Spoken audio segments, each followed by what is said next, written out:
लीला मात्र से अपने वाम हाथ की कनिष्का के ऊपर गोवर्धन को धारण किए।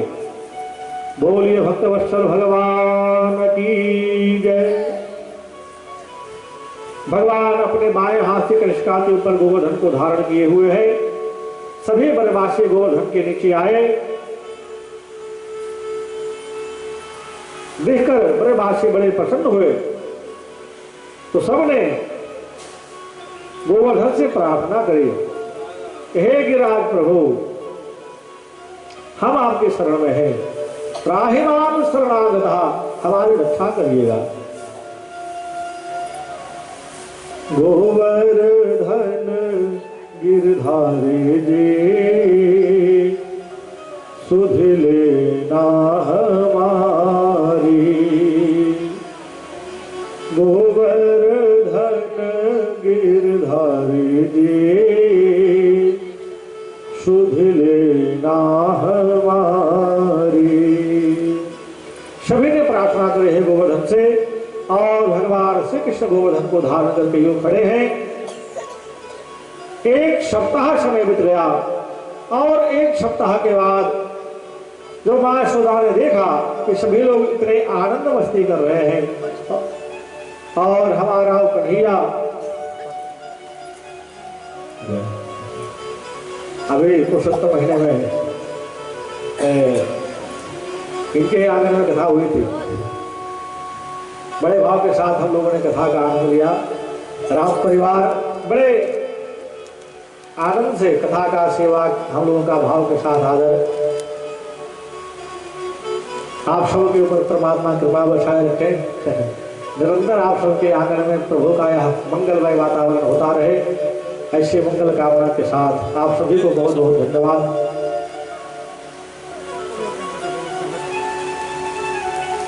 कैमरा चालू है।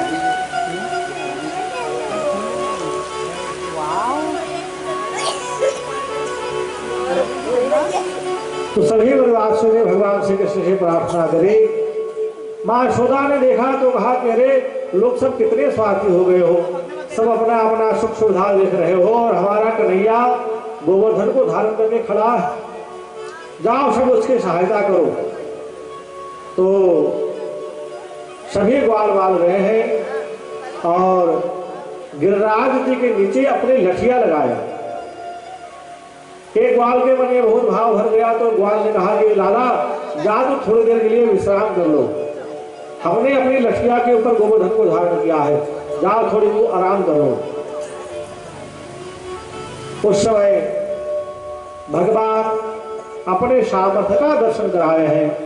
जैसे ही अपना हाथ नीचे लिए गिरिराज नीचे आने लगे, सबकी जो लकड़ी लगी थी, जो लठिया लगी थी, सब टूटने लगी।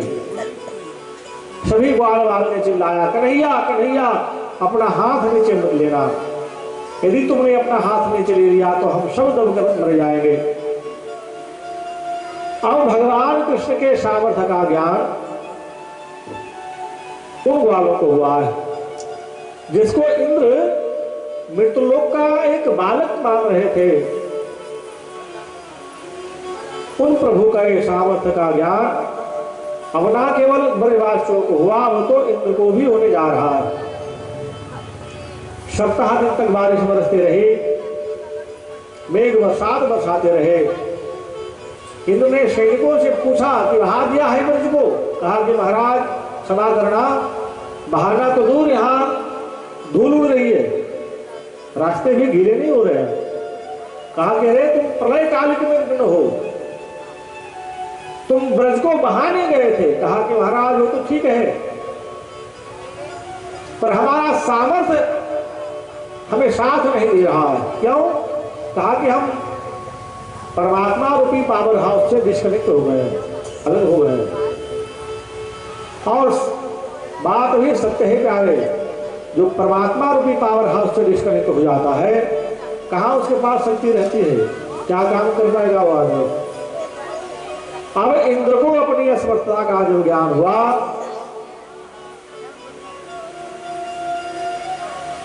तो इंद्र आया है भगवान के शरण में और भगवान कृष्ण की स्तुति करने लगा। विशुद्ध सत्त्वं तव धाम शान्तं तपोमयं ध्वस्तरजस्तमस्कम्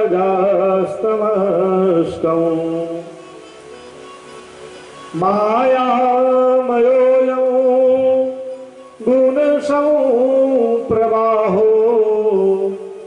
न वेद्यते ते ग्रहणानुबंध।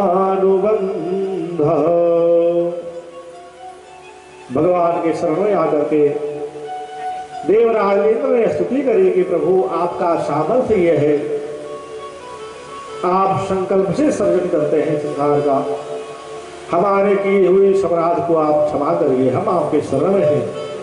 भगवान श्री कृष्ण इंद्र के प्रार्थना को स्वीकार करते हुए इंद्र को समाधान दिए हैं और भगवान ने कहा कि गम्यता शक्रभद्रम वो क्रियताम मेनुशासनम। हे इंद्र, तुम्हें आए हुए अभिमान को दूर करने के लिए ही हमने ये लीला करी है। जाओ इंद्र, तुम्हारा कल्याण हो, हमारे अधीन रह करके तुम सत्ता का सुख भोगना। बार बार नतमस्तक होकर इंद्र विदा हुए। सुरभि गाय आई थी, उसने भी भगवान की सेवा करी। इंद्र के हाथी भगवान का जलाभिषेक किया है,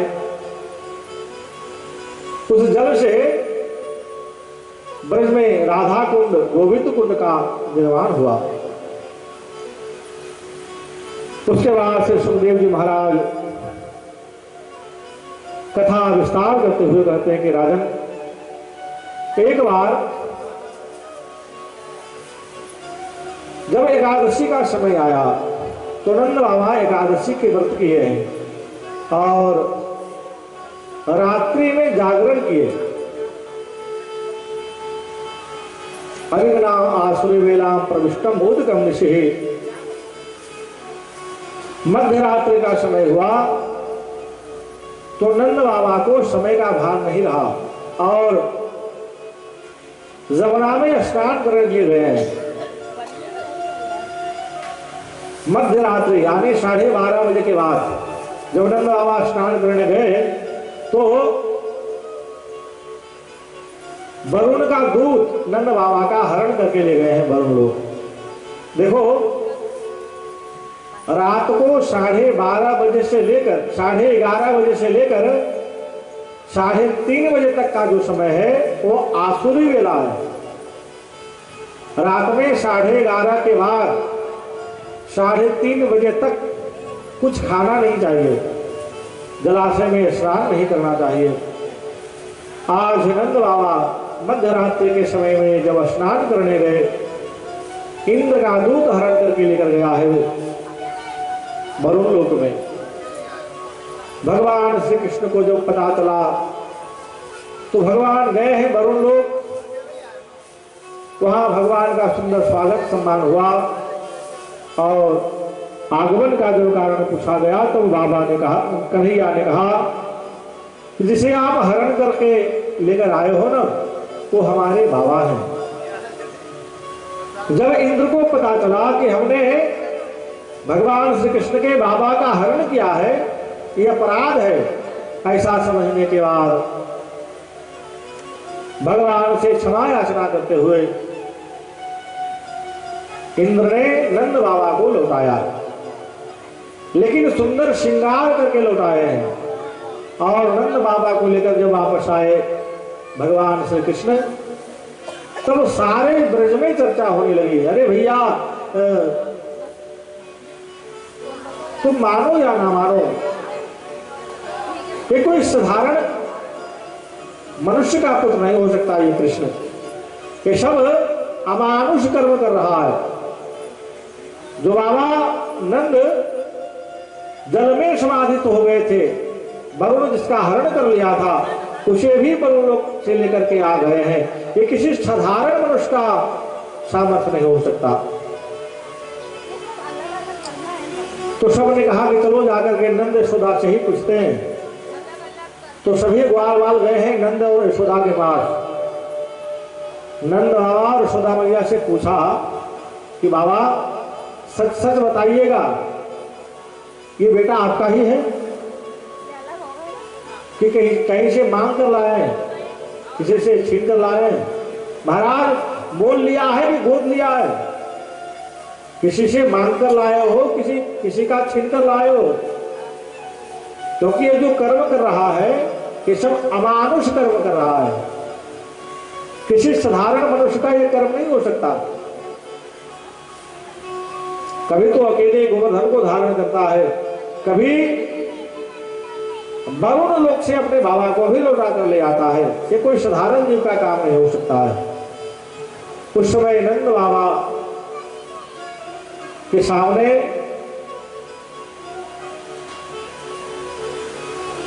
ब्रजवासियों के बीच में वसुदेव देवकी ने बताया कि अरे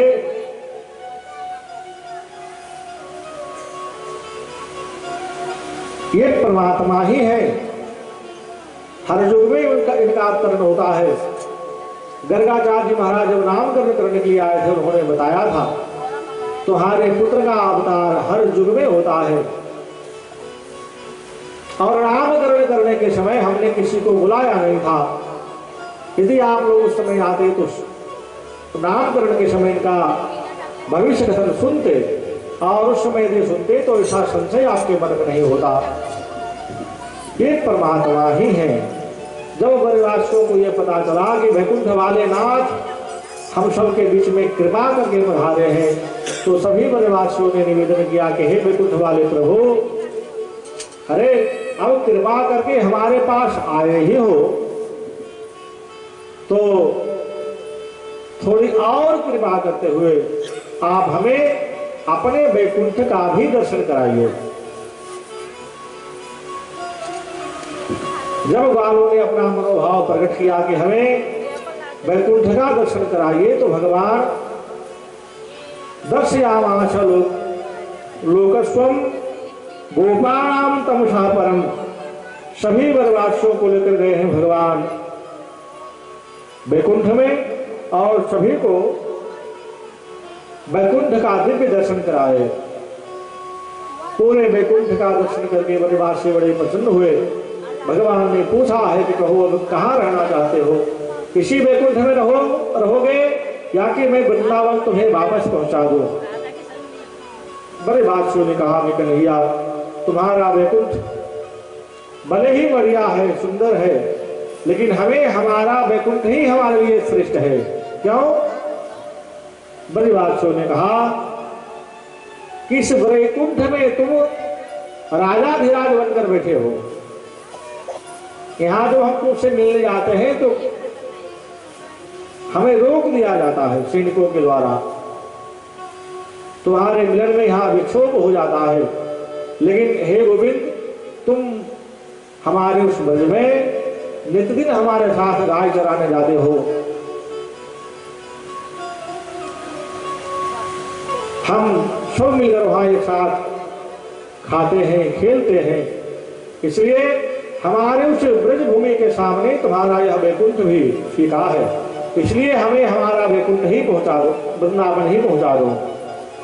जब ब्रजवासियों ने ऐसा कहा,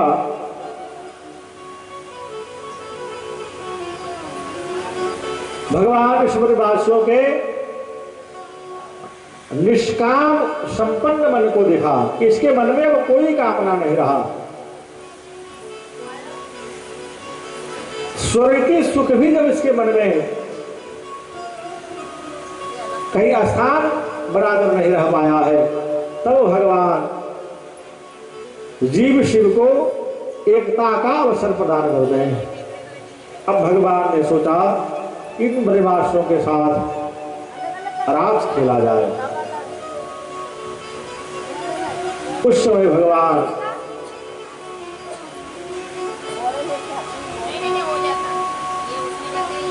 श्री सुखदेव स्वामी वर्णन करते हैं कि राजन, भगवान पिता रात्रि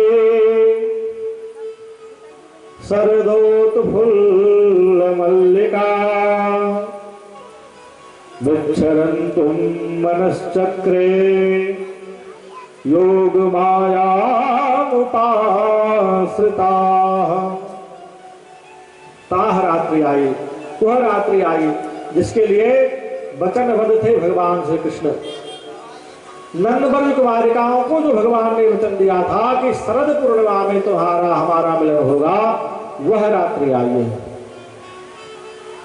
भगवान पिता रात्रि शरदोत्फुल्ल मल्लिका विच्छरन्तुं मनश्चक्रे योग माया उपाश्रिताः। शरद पूर्णिमा की रात्रि आई है। भगवान रासलीला खेलने का जो विचार बनाए तो भगवान सुंदर श्रृंगार से सजे हैं और मध्य रात्रि के समय में भगवान वन में गए। एक वृक्ष को आधार बनाकर भगवान अधोगलित हुए, वेणु को अधरार्पित किया और जैसे ही प्राण पूरे हैं वेणु में, बज उठी वेणु वृंदावन में। सुखदेव स्वामी कहते हैं, राजन निशम्य गीतम तदनंग वर्धनौ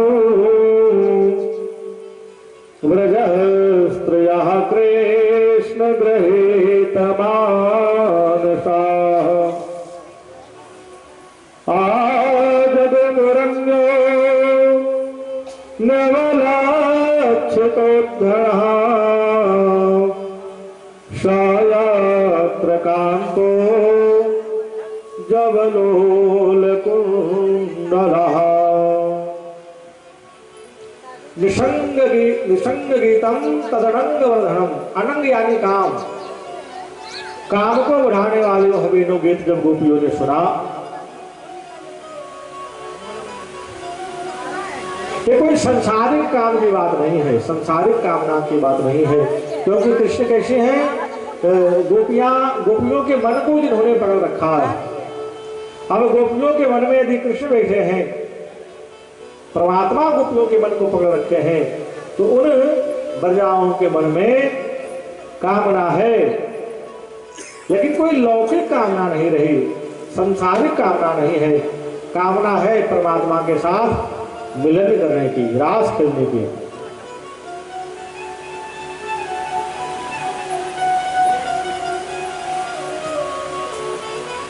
जब गोपियों ने भगवान श्री कृष्ण का वह वेणुनाद सुना, बंसी के स्वर को सुना, तो गोपियों को लगा कि भगवान केवल हमें ही बुला रहे हैं। सुना है सभी ब्रजवासियों ने, सभी गोपियों ने सुना, और सभी गोपियों के मन में ऐसा लग रहा है कि भगवान केवल हमें बुला रहे हैं।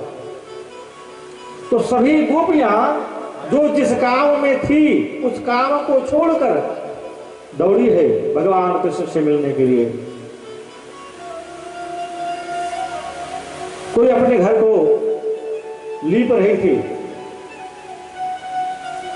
और वेणु स्वर जब सुना है, लिपना छोड़कर दौड़ी है भगवान कृष्ण से मिलने के लिए। अरे कोई गोपी अपने बच्चे को दूध पिला रही थी, पायन्तः शिशुनुपया, उस नवजात शिशु को जहां उसकी मां दूध पिला रही थी, कृष्ण के वंशी सुनते ही अपने शिशु को परिवारजनों को सौंपकर दौड़ी कृष्ण से मिलने के लिए। कई गोपी अपने पति की सेवा कर रही थी, बंसीनाद सुनते ही संसारिक पति को छोड़कर दौड़ी जगतपति के पास। श्री सुखदेव स्वामी कहते हैं कि राजन, कई गोपी श्रृंगार करने के लिए तत्पर हुई, भगवान के पास जाना है तो सज धज के जाना है। इस अभिलाषा से जो श्रृंगार करने लगी, लेकिन तन्मयता इतनी बड़ी हुई थी कि वस्त्र वस्त्राभरण, उल्टे सुलटे वस्त्र धारण करिए। श्रृंगार सजने लगी तो चरण का आभूषण गले में पहन लिए, गले में पहनने वाले आभूषण को पग में बांधा और भागी।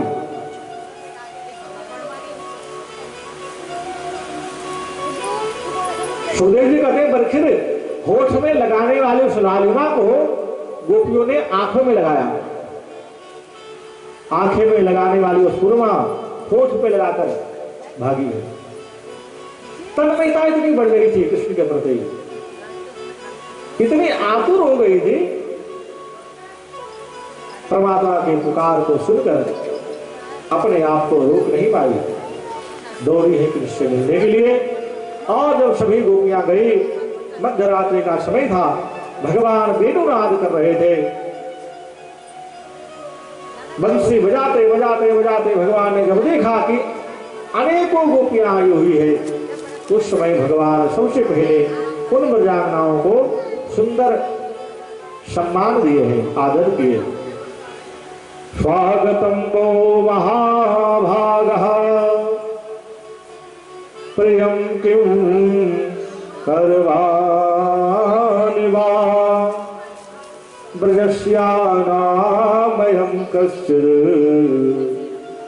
ब्रूता गमन कारणं। हे ब्रजांगनाओं, कहो प्रियम किम करवाणि वा, मैं ऐसा कौन सा काम करूं तुम्हारे लिए जो अति प्रिय हो। ब्रजस्यानामयं कश्चित् ब्रूता गमन कारणम, अरे इस रात्रि के समय में तुम्हें वन आने का कारण क्या हो सकता है, क्यों आई हो?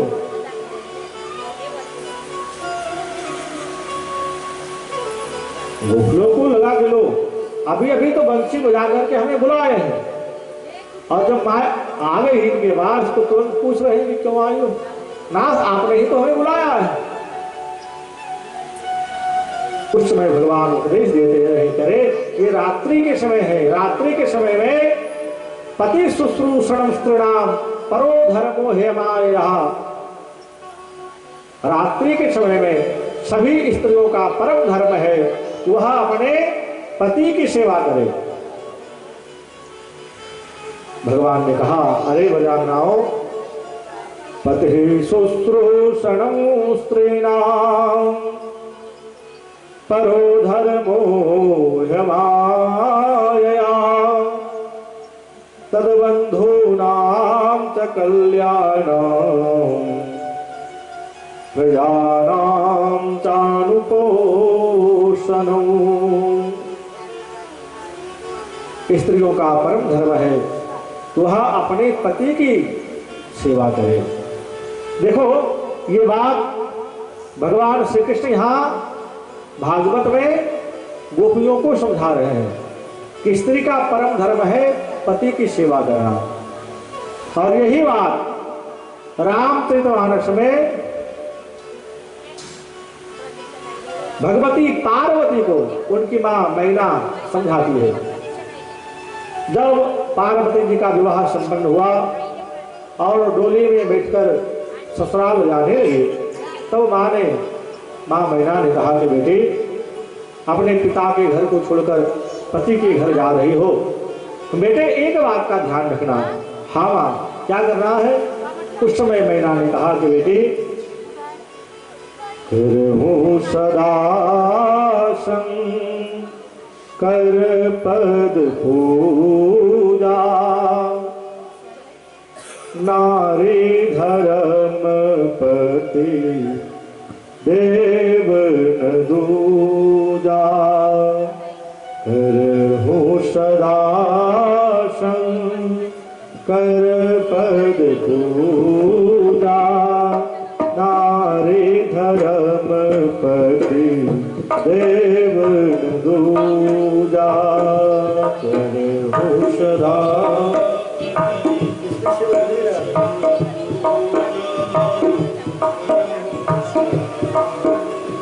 मां मैना अपने पुत्री पार्वती को समझाती है कि बेटा, करहूं सदा शंकर पद पूजा, अपने पति की चरणों की सेवा करना, और यही परम कर्तव्य है स्त्रियों का, अपने पति की सेवा करें, पति को आदर दो, पति का सम्मान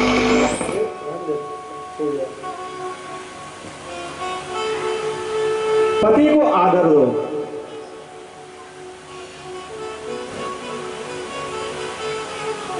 आजकल की भी स्त्रियां सेवा करती है, लेकिन साल में एक बार तो जो करवा चौथ आता है बड़े भाव के साथ,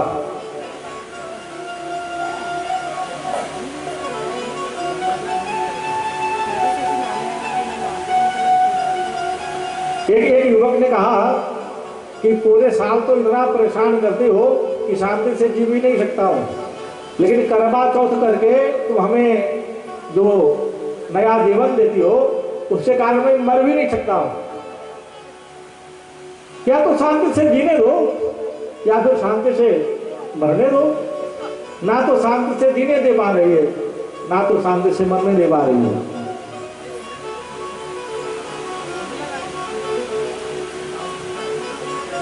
करहूं सदा शंकर पद पूजा, स्त्रियों का परम धर्म है पति का सेवा किया जाए। और हमने पहले भी आपसे बार बार कहा है कि स्त्रियों को कोई योग यज्ञ जब तक विशेष करने की आवश्यकता नहीं होती है। जा रहे जिस रूप में आपको पति मिला है, आप निष्ठा के साथ उस परमात्मा स्वरूप पति का यदि आप सम्मान करते हैं, वही आपका यज्ञ है, वही आपका व्रत है, वही आपकी पूजा है।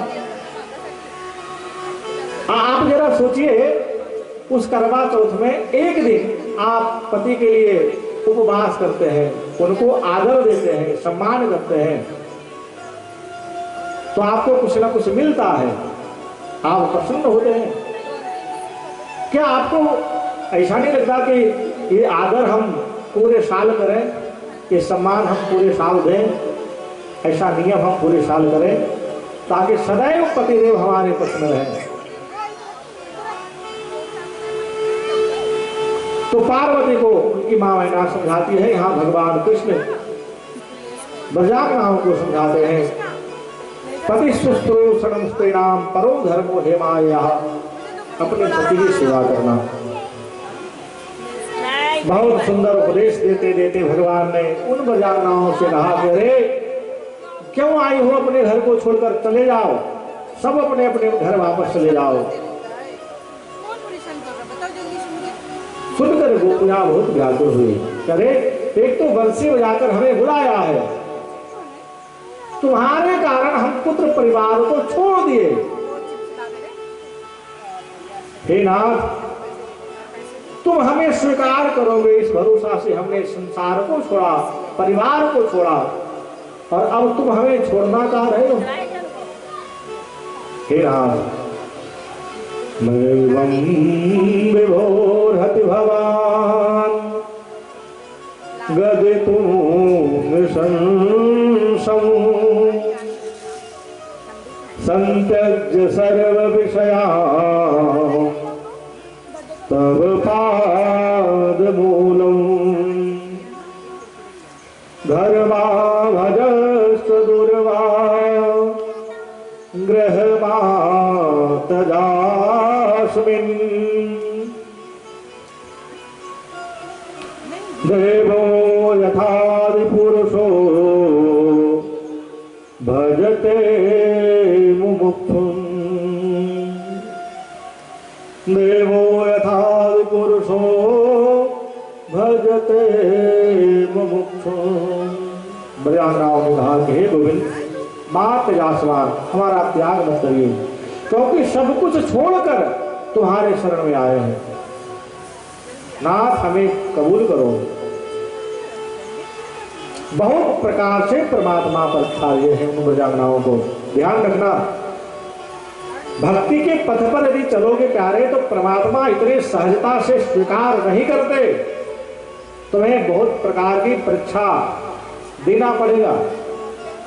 वह ब्रजवासी, वह ब्रजांगनाएं जो नितांत केवल कृष्ण को ही चाहती थी, और जब कृष्ण के पास गई तो परमात्मा ने भी उसे तराशा है, परीक्षा लिए हैं। परमात्मा किसी को कसौटी लिए बगैर शरणागति स्वीकार नहीं करते, शरणागति प्रदान नहीं करते हैं।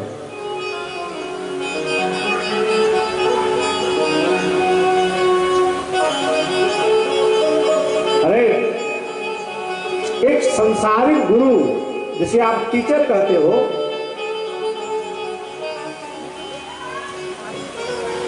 जिसे आप टीचर कहते हो, वो गुरु है। वो गुरु भी आपके बच्चे को आगे की कक्षा में तब तक प्रवेश नहीं कराता जब तक उससे परीक्षा नहीं लेता है, और परीक्षा में भी पास हुआ तब आगे की कक्षा में उसे प्रवेश मिलता है। वो तो गुरु है प्यारे। भगवान श्री कृष्ण ये जगत गुरु है। वसुदेव सुतम देवम कंसचानूरमर्दनम देवकी परमानंदम कृष्णम वंदे जगत गुरु। भगवान श्री कृष्ण जगत गुरु है। ये भी आगे की डिग्री आपको तब प्रदान करेंगे जब आप उस परीक्षा में अव्वल होते हैं, पास होते हैं। इसलिए जीवन में कई बार ऐसी परिस्थिति आएगी जिसे आप अपने विवेक पूर्वक उस परिस्थिति का निर्वहन करना होगा।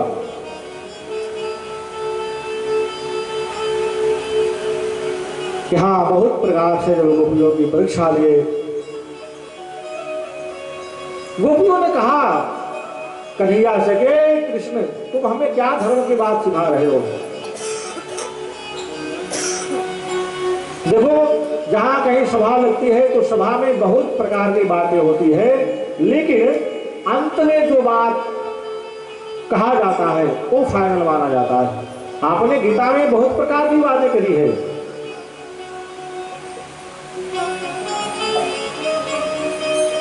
लेकिन हमने वहां भी आपके अंत वाले बात को स्वीकार किया है। सर्वधर्मान परित्यज्य मामेकं शरणं व्रज। आपने जो ये शर्त रखा है अंत में, बस हम उस अंत वाले बात को स्वीकार करते हुए सभी धर्मों को छोड़कर आपके शरण में आए हैं। हमें कहाँ ये काम रह गया संसार की विषय वासना की। हे नाथ, हम सब कुछ छोड़कर तुम्हारे शरण में आए हैं, हमारा त्याग न करिए। जब भगवान को ये पता चला कि गोपियां सब कुछ छोड़कर हमारे शरण में आई है, विचार करके आई है कि अब हमें प्रभु के साथ ही रमण करना है,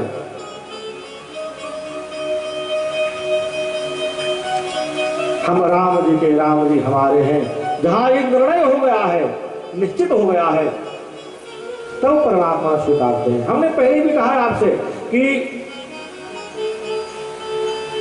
किसी का भी जब हाथ पकड़ो प्यारे तो विवेक पूर्वक और बल पूर्वक पकड़ करके रखना, क्योंकि तुम्हें पूरी जिंदगी पार करना है उसके साथ। कोई रोड क्रॉस नहीं करना है, कोई सड़क नहीं पार करना है आज इसका पकड़ा और छोड़ दिया, नहीं नहीं। जिस किसी का हाथ आप थामते हैं तो इस प्रकार से थामिए कि पूरी जीवन निर्वाह हो, निभे, पूरे जीवन की यात्रा उसके साथ कटे। यहाँ जब भगवान ने देखा कि गोपियां सब विवेक पूर्वक विचार करके आई कि भगवान के साथ रमण करना है, देखकर भगवान प्रसन्न हुए। और जब परमात्मा प्रसन्न हुए तो अब गोपियों से कहा कि अरे हम तो तुम्हारी परीक्षा ले रहे थे, हम भी तुम्हारा त्याग नहीं करना चाह रहे हैं। अब प्रभु प्रसन्न हुए, तब गोपियों से कहा कि चलो हम सब मिलकर के अब रास लीला करते हैं, रास खेलते हैं। भगवान रास लीला के लिए तैयार हुए हैं। सभी ब्रजवासियों ब्रज कन्याओं को साथ में लेकर गए और वृंदावन में श्री वृंदावन बिहारी सुंदर रास रमण किए हैं।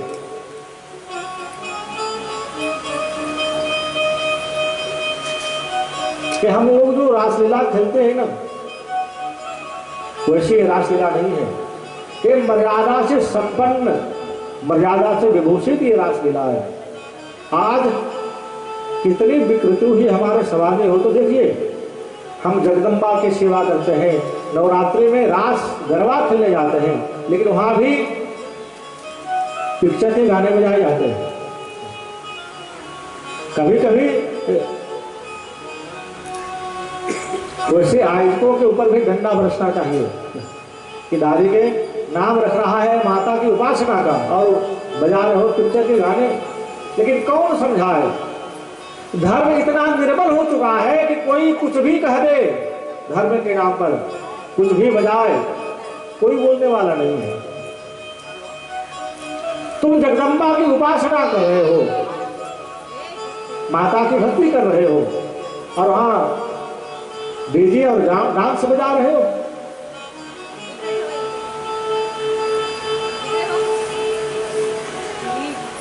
हमारे ग्रंथों ने हमें सिखाया कि किस प्रकार से धर्म की उपासना करनी चाहिए।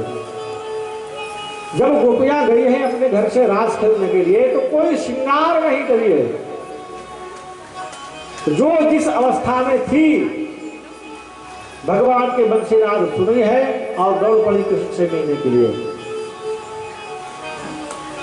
ध्यान दीजिएगा, आपको पता है सुदाम देव जो भगवान से मिलने के लिए गए तो क्या सुंदर वस्त्र पहन के गए थे? क्या सुंदर श्रृंगार करके गए थे? नहीं ना। सुदाम देव जो मिलने गए अपने प्रभु श्री कृष्ण से तो ना सुंदर वस्त्र पहने हैं। अरे चाहते तो पड़ोसी से एक क्या दो चार मिल जाता कि हम द्वारका जा रहे हैं, थोड़ी दिन के लिए वस्त्र ले दो, ढेर लग जाती वस्त्र की। लेकिन सुदामा ने कहा कि नहीं, हम जैसे हैं वैसे ही परमात्मा के पास जाएंगे। परमात्मा तो सर्वव्यापी है, सर्व अंतर्यामी है, उन्हें हम क्या सुंदर दिखाएंगे, क्या श्रृंगार दिखाएंगे। इसलिए सुदामदेव जो मिलने गए संसारिक आभूषणों को त्याग कर परमात्मा से मिलने गए, और परिणाम ये हुआ कि वैसे सुदामदेव के साथ मिलने के लिए भगवान भी उसी तन्मयता से दौड़े हैं। ना तो पादुका का ठिकाना रहा, ना मोर मुकुट का ठिकाना रहा, दौड़े हैं। एक भक्त हमारे द्वार पे आया है मिलने के लिए। सच मानो प्यारे, शायद आप भी उतनी तन्मयता से जब आप कभी मंदिर में दर्शन करने जाओगे, प्रभु से मिलने जाओगे, तब परमात्मा बड़े प्रसन्न होंगे कि वाह देखो एक हमारा सच्चा भक्त आया है। ना तो श्रृंगार का ठिकाना है, ना तो कोई विशेष बनावटी भेष का ठिकाना रहा है, और हमारे शरण में आया है। लेकिन हम कलिकाल के रंग से इतने रंग गए हैं कि भगवान को भी कपट के द्वारा छलने का प्रयास करते हैं। सुंदर श्रृंगार बनाकर, नकली भेष धारण करके सौंदर्य का जाते हैं देव मंदिरों में, तीर्थों में।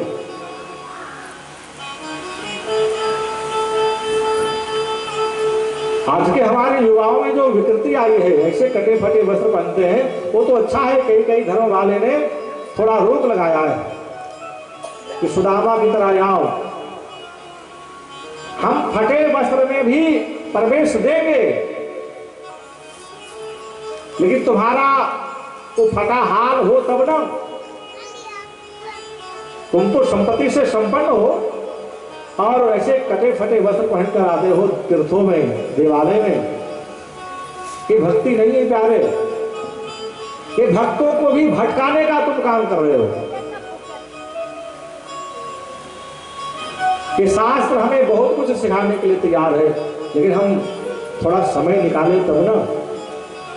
हमने कल भी कहा था कि भगवान चीर हरण की लीला करके उन कन्याओं के माता पिता को सिखाया, फटकार लगाया कि देखो तुम्हारे बच्चे इस सरोवर में नग्न स्नान कर रहे हैं, तुम्हारे बच्चों के इस व्यवहार को देखकर हमें लग रहा है कि तुम अपने बच्चे को जरा भी संस्कार नहीं दे पा रहे हो। यदि तुम तुम्हारे बच्चे को संस्कार देते तो आज तुम्हारे बच्चे इस सरिता में नग्न स्नान नहीं करते। उन कन्याओं के माता पिता को भगवान ने डांटा और फिर समझाया कि तुम्हारे बच्चे हैं, जिम्मेदारी भी तुम्हारी है कि इसे सुंदर संस्कार दिया जाए। इस बच्चों को जब तुम संस्कार नहीं दोगे तो भारत के सरकार इसे संस्कार देने के लिए नहीं आएगी, भारत के कोई शंकराचार्य इसे शिक्षा देने के लिए नहीं आ सकते। ये तुम्हारे बच्चे हैं, जिम्मेदारी तुम्हारी है कि तुम तुम्हारे बच्चे को अच्छे संस्कार दो।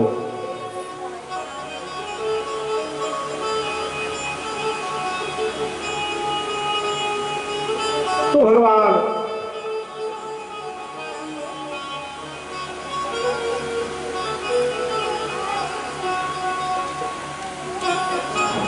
बोलिए भक्तवत्सल भगवान की जय, काल कृष्ण लाल की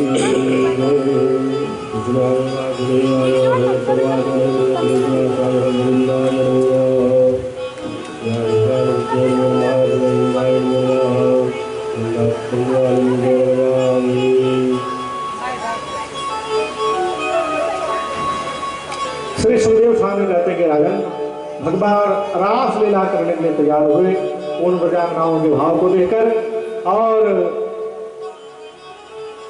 3 प्रकार के रास मंडल तैयार हुए।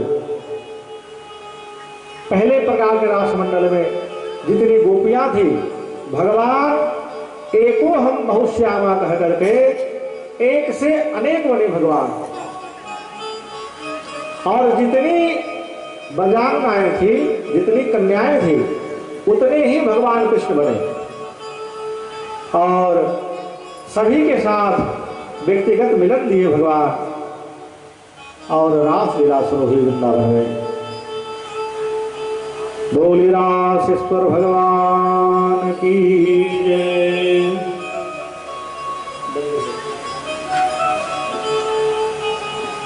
रास रचो है, रास रचो है जमुना किनारे हरे, रास रचो है, रास रचो है, रास रचो है जमुना किनारे हरे, रास रचो है, रास रचो है जमुना किनारे हरे, रास रचो है, रास रचो है, रास रचो है जमुना किनारे हरे, रास रचो है। राधा नाचे कृष्ण नाचे, नाचे गोपी जन, राधा नाचे कृष्ण नाचे, नाचे गोपी जन, राधा नाचे कृष्ण नाचे, नाचे गोपी जन, राधा नाचे कृष्ण नाचे, नाचे गोपी जन। मन मेरो बन गयो सखी रे पावन वृंदावन, मन मेरो बन गयो सखी रे पावन वृंदावन।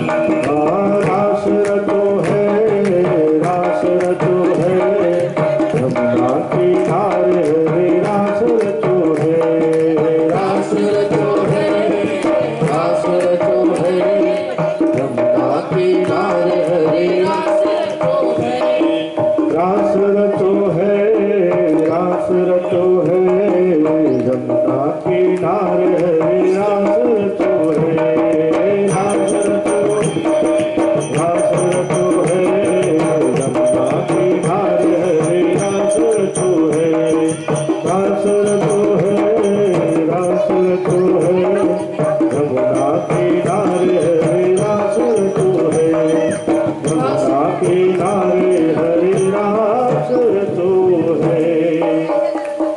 बड़े भाव के साथ भगवान रास लीला किए हैं सभी गोपियों के साथ।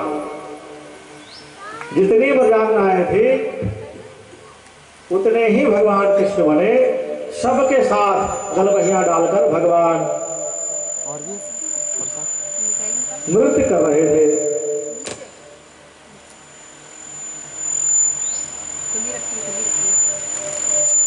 डोना भी रखी है, देख डोना भी रखी है। और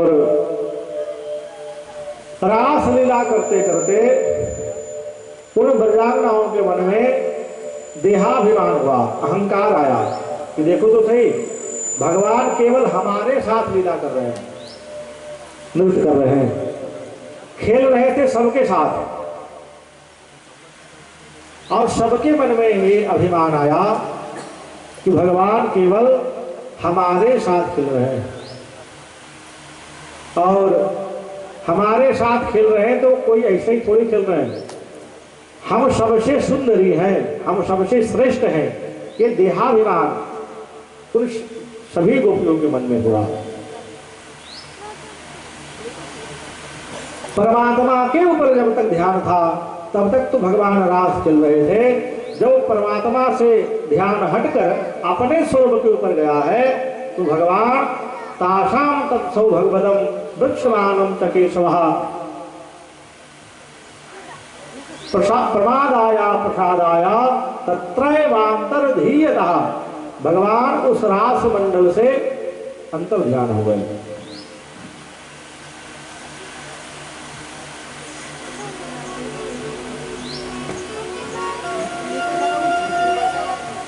देखा है गजनराव ने पूरे मंडल में ध्यान लगाकर देखा, परमात्मा कहीं नहीं मिले।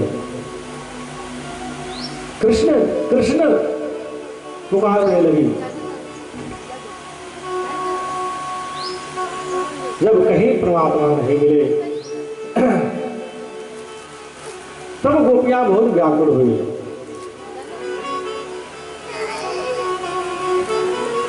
और फिर गोपियों ने देखा कि भगवान गए हैं तो अकेले नहीं गए, किसी को साथ लेकर गए हैं। किसको साथ लेकर गए? तब अपने मंडल में देखा, सखियों की मंडली में राधा जी नहीं थी।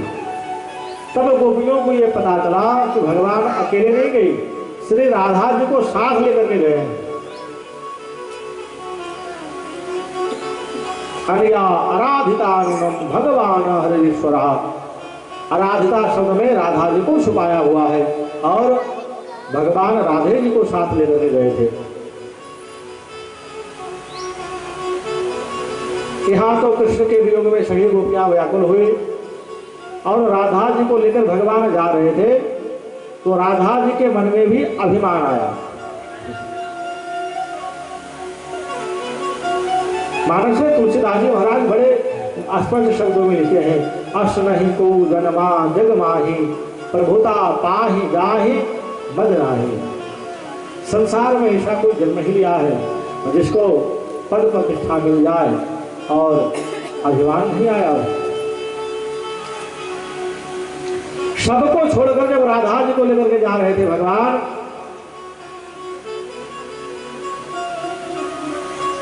कुछ दूर गए, वहां बैठे हैं तो भगवान राधा के बालों में सुंदर श्रृंगार सजाए हैं, फूलों का सुंदर श्रृंगार सजाए। और फिर जब वहां से आगे जाने लगे तब राधा जी ने वो नखरा शुरू कर दिए। अभिमान आ गया मन में। राधा ने कहा कि कन्हैया ना पारे हम चाले तुम नैमाम ये तो ते मना। हे कृष्ण, अब मैं चल नहीं पा रही हूं। कभी कभी आपको लगेगा कि आपके भी राधा रानी ऐसे ही नखरा करती हूँ, थोड़ी सी पैदल चलने की बात आती है तो नहीं हम तो चल ही नहीं पाएंगे।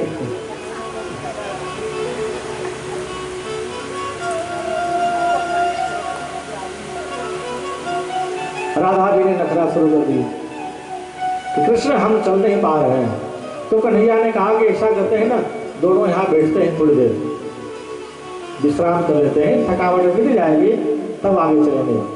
तो राधा जी ने कहा कि नहीं, मैं चल नहीं पा रही हूँ, कहने का मतलब तुम समझ ही नहीं रहे हो। तो भगवान ने पूछा कि कहो तुम क्या समझाना चाहती हो। तो राधा जी ने कहा कि मैं चल नहीं पा रही हूँ, मतलब तुम अपने कांधे पे हमें बैठाकर लेकर चलो।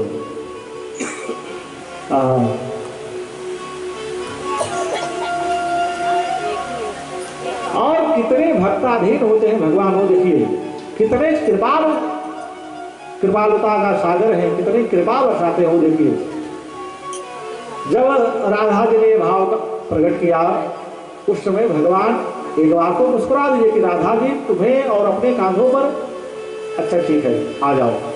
और भगवान अपने कांधों पर बैठाए हैं। अस्कंद आरोहितामिति, भगवान अपने कांधों पर बैठाए हैं राधा जी को। और राधा जी को अपने कांधे पर बैठाकर जब जाने लगे तब राधा जी के मन को अहंकार ने पकड़ा। राधा जी के मन में अहंकार लगा के देखो तो सही, बेचारा कितना वशीभूत हो गया, कितना हमारे वश में हो गया। अरे एक तो सबको छोड़कर हमारे साथ आए हैं और हमने क्या थोड़ी सी नखरा दिखाई तो हमें अपने कांधे में बिठा लिए। ये अभिमान राधा जी के मन में आया है। भगवान को तो जानते हैं, समझिए कि राधा जी के मन में क्या हो रहा है। भगवान ने कहा कि राधिका, तुम्हारा भजन तो फूल की तरह है, तुम्हारा हमें कोई भजन नहीं लग रहा है, लेकिन तुम्हारे मन में जो अभिमान आ गया है ना, इस अभिमान का वजन मैं सह नहीं पा रहा हूं। अब तो लगता है कि कितना जल्दी मैं पटकूं, वजन से माथा हल्का करो। तो परमात्मा वन विहार करा रहे थे और वन में विचरण करते करते राधा जी को लगा गए तो हमारे बस हो गए हैं, वशीभूत हो गए हैं। कांधे पर बैठी थी राधा जी और एक वृक्ष की डाली को राधा जी ने पकड़ा। जैसे ही राधा जी ने डाली को पकड़ी है, ततश्चांतर हृदय कृष्ण, भगवान श्री कृष्ण वहां से अंतर ध्यान हो गए।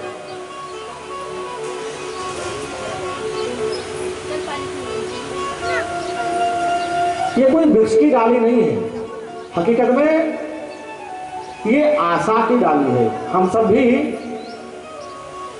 संसार में यात्रा करते हुए जब किसी के ऊपर भरोसा करके वो आशा की डाली पकड़ते हैं, अरे हमारा ये काम इसके सहयोग से हो जाएगा, इसके सहयोग से हो जाएगा, इसका विचार से जब हम संसारिक आशा डाली को पकड़ते हैं, ततश्चांतर हृदय कृष्ण, भगवान भी कहते हैं कि जाओ उससे करवा लेना। हम चले और भगवान अंतर ध्यान हो जाते हैं। यहाँ राधा जी जब वृक्ष की डाली को पकड़े हैं तब भगवान ततश्चांतर हृदय कृष्ण अंतर ध्यान हुए कि तुम्हें भरोसा है ना उसमें, अब हमारी कोई आवश्यकता नहीं। भगवान को वही प्राप्त कर सकता है जो अनन्य भाव से भगवान को भजता है। भगवान गीता में लिखते हैं, अनन्या चिंतयन्तो माम योजना परिपासते तेषां नित्यं भुक्तानां योगक्षेमं भावयम्। जो अनन्य भाव से अन्याश्रित होकर के जो भगवान को भजता है, भगवान भी उसे उस प्रकार से मिलते हैं। हम अन्याश्रित नहीं रह पाएगा प्यारे। कभी दिन भर में 4 बार अपने भरोसा को डगमगा कर कभी उसके पास, कभी उसके पास, कभी उसके पास, हमारी भरोसा स्थिर नहीं रही। जब कोई काम नहीं आता है तब हम परमात्मा को याद करते हैं। देखो यार,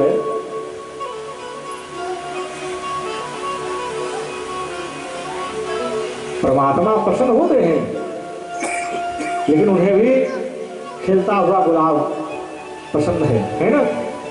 मुरझाया हुआ गुलाब लेते तो है लेकिन मन उतना पसंद नहीं होता है। इसलिए जो खिलता हुआ गुलाब प्रभु के चरणों तक पहुंच जाए, परमात्माओं से सहज स्वीकृति प्रदान करते हैं। हम सभी तो खिलते हुए गुलाब हैं और इस युवावस्था में ही परमात्मा के शरणागति हो जाए ऐसा प्रयास करना चाहिए। बाद में हम बड़े होंगे, बूढ़े होंगे और भगवान का ही भजन करेंगे, ऐसी आशा में मत रहिए।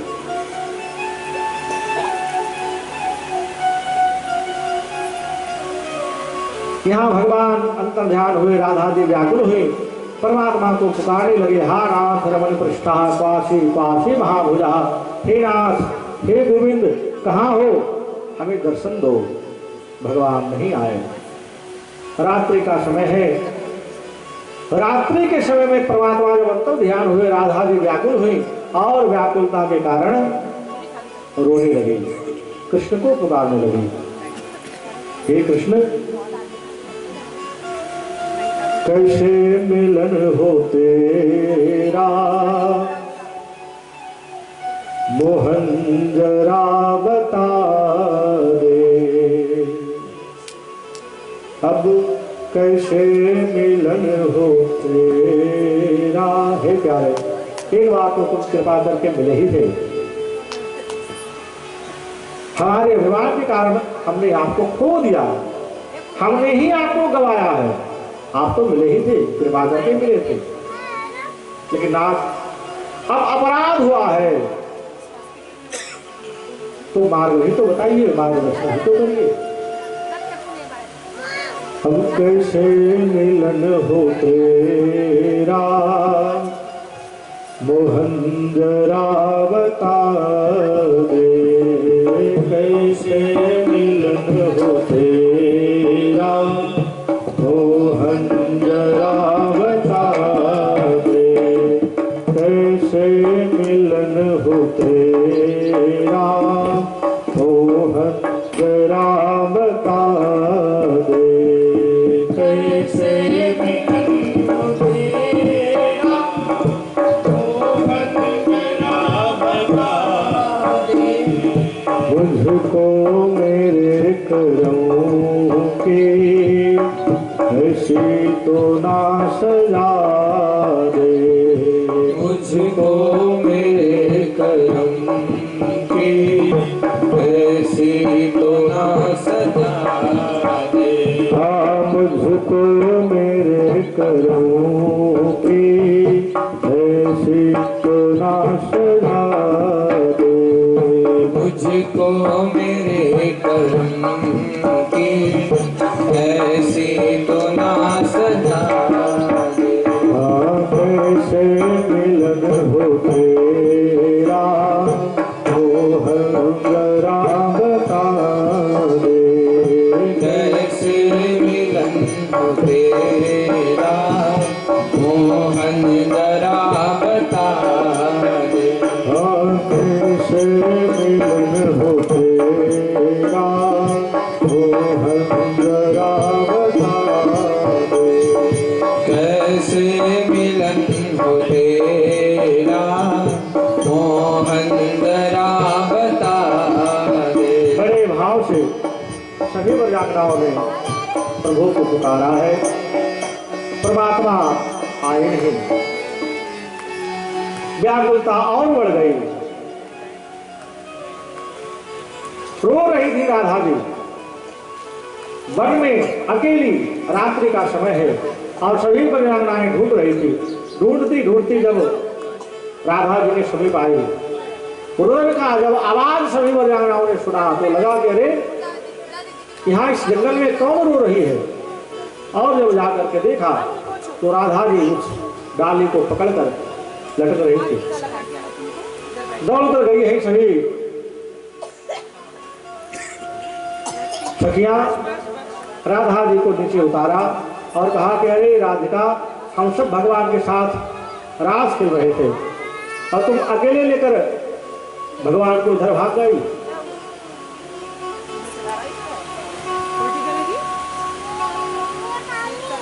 राधा की आंखें भर गई कि हाँ, आई तो साथ में थी, लेकिन भगवान ने फिर हमें भी बख्शा नहीं, हमें भी छोड़कर चले गए। तो फिर सखियों ने कहा कि अब हम उन्हें प्राप्त कैसे कर सकते हैं, इस पर विचार किया जाए। राधा जी ने समझाया, अरे हमारे परमात्मा तो सर्वव्यापी हैं, सर्वत्र विराजने वाले हैं, फिर जो सर्वव्यापी है उसे ढूंढने की आवश्यकता नहीं है, जो सर्वव्यापी है परमात्मा उसे प्रकट करने का प्रयास किया जाए, ढूंढने का प्रयास ना किया जाए। तो पुनः पुलंदिमागत्या कालिंद्यः कृष्ण भावनः, पुनः उन ब्रजांगनाओं के साथ राधा जी आए हैं पुलिंदमागत्या, वह कालिंदी जमुना के तट पर, और कृष्ण को प्राप्त करने के लिए गोपियों ने गीत गाया है, उसका नाम है गोपी गीत। श्रीमद् भागवत का यह शिखर माना गया है। गोपियों ने जमुना जी के तट पर बैठकर कृष्ण को याद करते हुए बहुत विरहकुल हुई है, डूबी है कृष्ण के वियोग में, और कृष्ण को पुकारते हुए गोपियों ने गाया है, जयति ते अधिकम जन्मनयाव्यः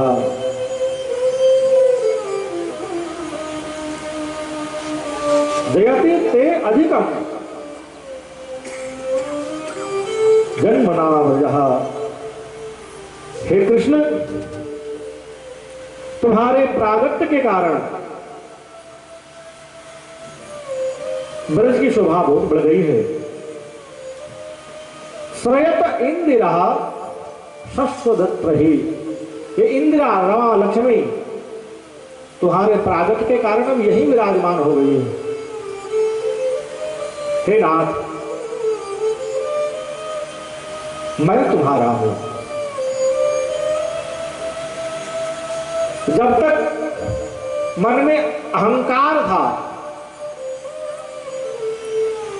तब ये भाव था कि कृष्ण मेरे हैं। अब अहंकार मिट गया, भाव बदल गया, मन में भाव आया कि मैं तुम्हारा हूं। दिक्षुतावतः, जब परमात्मा के सामने दास बनना चाहो तो कहो कि प्रभु, अरे उधर का आवाज बंद है, बाहर का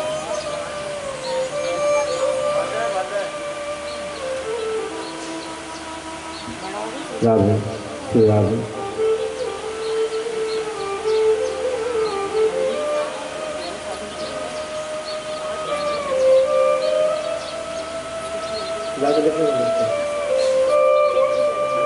दिक्षुतावतः, मैं तुम्हारा हूं। जब दास भाव मिट करके मालिक बनना चाहो तो ही भगवान से कहो कि तुम हमारे हो। जब दास बनना चाहो तो प्रभु से कहो कि प्रभु मैं तुम्हारा हूं। दिक्षु तावतः, कृष्ण तवास्मि, मैं तुम्हारा हूं। ब्रजांगनाओं ने गीत गाते हुए कहा कि कृष्ण तुम तो करुणा के सागर हो, तुम्हारा प्रागट्य हम ब्रजवासियों के दुख को दूर करने के लिए हुआ है। अरे हम क्यों व्याकुल हैं इसका तुम्हें खबर लेना चाहिए। और खबर लेने की बात तो छोड़ो, तुम अपने दर्शन के बिना हमें तड़पा रहे हो। कृष्ण यदि ऐसा ही तड़पाना चाहते थे, ऐसा ही विरह के अग्नि में जलाना चाहते थे, तो फिर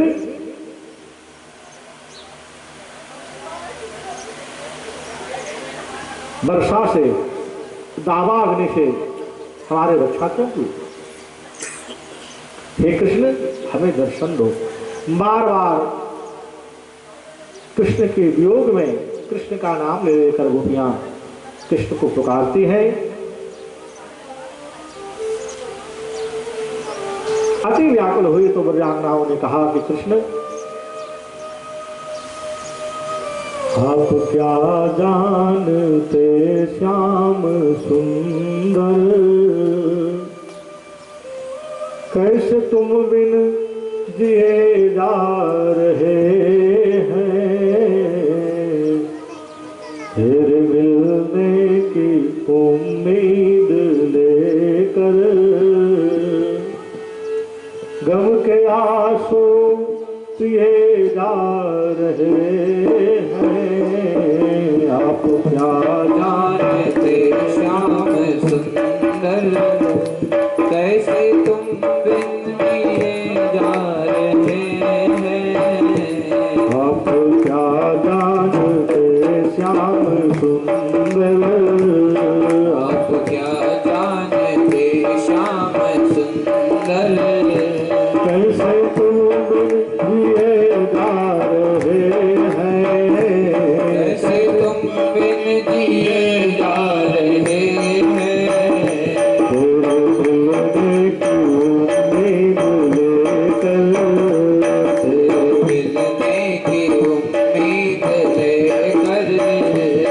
सबके आंसू पिए जा रहे हैं, सबके आंसू पिए जा रहे हैं। श्याम सुंदर कहाँ खो गए हो, श्याम सुंदर कहाँ खो गए हो, श्याम सुंदर कहाँ खो गए हो, श्याम सुंदर कहाँ खो गए हो। इतने बेदर्द क्यों हो गए हो, इतने बेदर्द क्यों हो गए हो, इतने बेदर्द क्यों हो गए हो, इतने बेदर्द क्यों हो गए हो। आपकी बेवफाई के चलते, आपकी बेवफाई के लोग ताने दिए जा रहे हैं, लोग तारे दिए जा रहे हैं।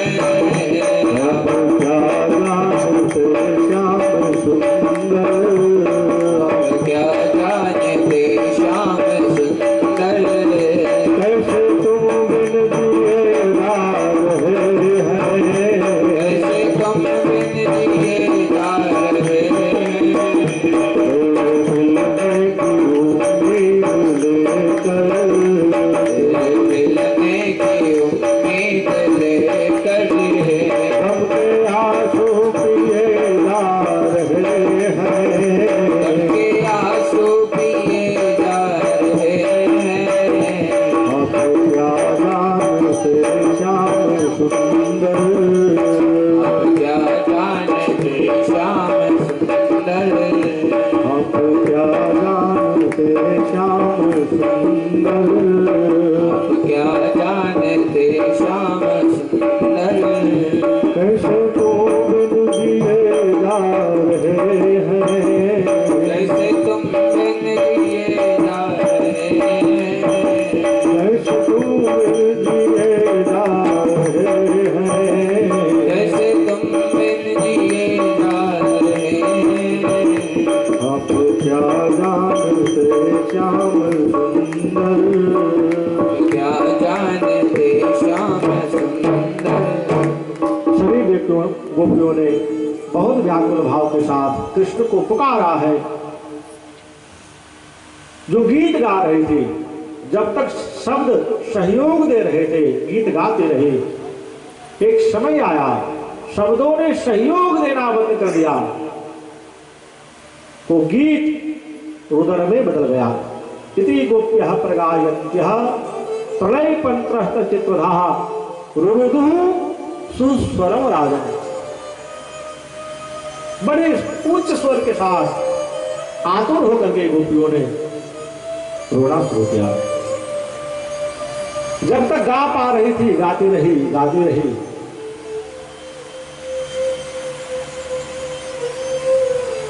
समय के उपरांत शब्दों ने सहयोग देना बंद किया, तो भगवान रुदन में बदल गया। इति गोप्या प्रगायन्तः प्रलय पंत्रस्त चित्रधाः रुरुदुः सुस्वरम राजन। सुखदेव जी कहते हैं, राजन रुरुदुः सुस्वरम, बिल्कुल स्वर के साथ रुदन करी है, लेकिन ध्यान रहे उसका रुदन कोई भोग के लिए नहीं था, कृष्ण दर्शन लालसा भगवान के लिए था। परमात्मा की तन्मयता बढ़ी, अति व्याकुलता बढ़ गई और दृष्टि वृत्ति सब कुछ परमात्मा के चरणों में जब स्थिर हुआ, तो वह पीला पीताम्बरधारी गोपियों के उस प्रेम को देख करके वही पुनः प्रकट हुए। बोली रासेश्वर भगवान की जय, वृंदावन बिहारी लाल की जय। जैसे ही भगवान पुनः प्रकट हुए, गोपियों ने जब देखा है, अरे प्यारे, अपना जब बटुआ गुम जाता है, एक छोटी सी संपत्ति, छोटी सी तिजोरी जब हम कहीं खो देते हैं, कितने व्याकुल हो जाते हैं। और खोई हुई तिजोरी जब भली भांति सही सलामत मिल जाता है, हमारी प्रसन्नता का कोई ठिकाना नहीं रहता। यहाँ तो परमात्मा गुम हो गए थे, परमात्मा खो गए थे, और आज जब पुनः वो परमात्मा मिले, गोपियां इतनी आनंदित हुई, इतनी प्रसन्न हुई है, दौड़ी कृष्ण को आलिंगन करने लगी है, कोई हृदय से लपट गई है, किसी ने अपने पीतांबरी को उतार कर बिछाया, कृष्ण को बिठाया है। फिर तुरंत गोपियों ने पकड़ा कृष्ण को, कहां चले गए थे? भगवान ने कहा कि हम कहीं अन्यत्र नहीं गए थे, तुम्हारे ही हृदय के समुद्र में हम छुपे हुए थे। बाद में भगवान वन लीला किए, उन व्रजाओं के साथ जल लीला किए, पुनः रास लीला हुई, ये सब कथा सुनाया गया। उसके बाद सुखदेव स्वामी कहते हैं कि राजन, नारद जी ने सोचा कि कंस मरना चाहिए, इसलिए नारद जी के पास, नारद जी महाराज कंस के पास जाकर के समाचार दिए कि कंस, जिस देवकी के 8वें लाल को तुम ढूंढ रहे हो वो ब्रज में है, नंद और यशोदा के पास। कंस ने कहा कि महाराज, हमें भी कुछ ऐसा ही शंका हो रहा था।